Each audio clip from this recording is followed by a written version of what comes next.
ప్రధానమైన వార్త.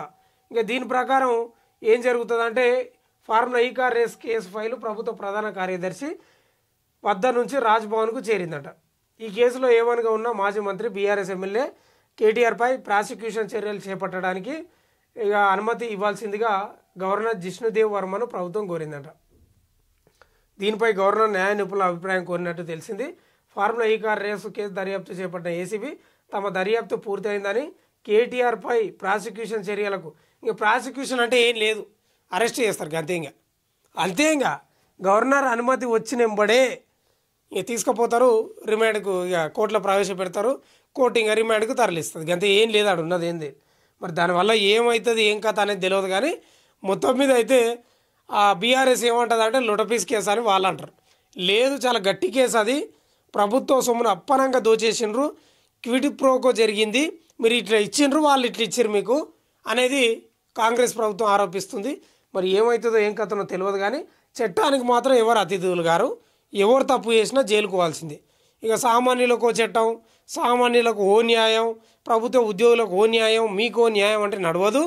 ఎవరు తప్పు చేసినా నిజాయితీగా. అందుకే కాంగ్రెస్ ప్రభుత్వం కూడా ఉరుకులాడతలేదు. మీరు గమనిస్తున్నారా? సిట్లు కమిషన్లు వేసి మెల్లగా విచారణ చేస్తుంది. ప్రభుత్వం వచ్చినప్పుడే టాకా తీసుకుపోయి జైలు వేసుడు, లేకపోతే కోర్టులో ప్రవేశపెట్టాడు, కేసు బుక్ చేసి పాన్రి అని గల్లలు పట్టుకొని నొక్కపోతలేరు. నిదానంగా కమిషన్లు వేయడం, సిట్లు వేయడం స్లోగా జరుగుతుంది. అంటే ప్రజల్లో వ్యతిరేకత రావద్దు.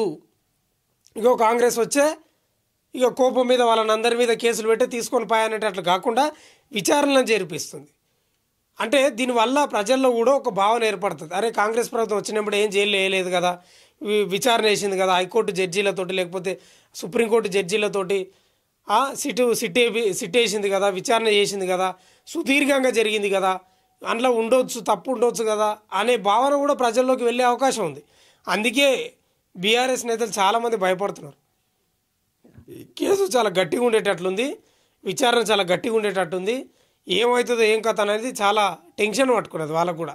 సరే, ఏదేమైనా చట్టానికి ఎవరు అతిథులు కాదు, ఎవరు తప్పు చేసినా. ఇప్పుడు కేటీఆర్ అంటున్నాడు 50 కోట్లు అంటే ఏదో ఇట్లా తీసి పడేస్తున్నాడు. కానీ ఇక అదంతా ఎవరి సొమ్ము మీకు తెలుసు, ప్రజల సొమ్ము, కార్మికుల సొమ్ము, శ్రామికుల సొమ్ము. 50 కోట్లు అంటే ఇక మనం పథకం ఇంప్లిమెంట్ చేయొచ్చు, అట్లా ఉంటుంది. కేటీఆర్కు లేకపోతే బీఆర్ఎస్ నేతలకు సింపుల్గా ఉంటాయి పైసలు అంటే.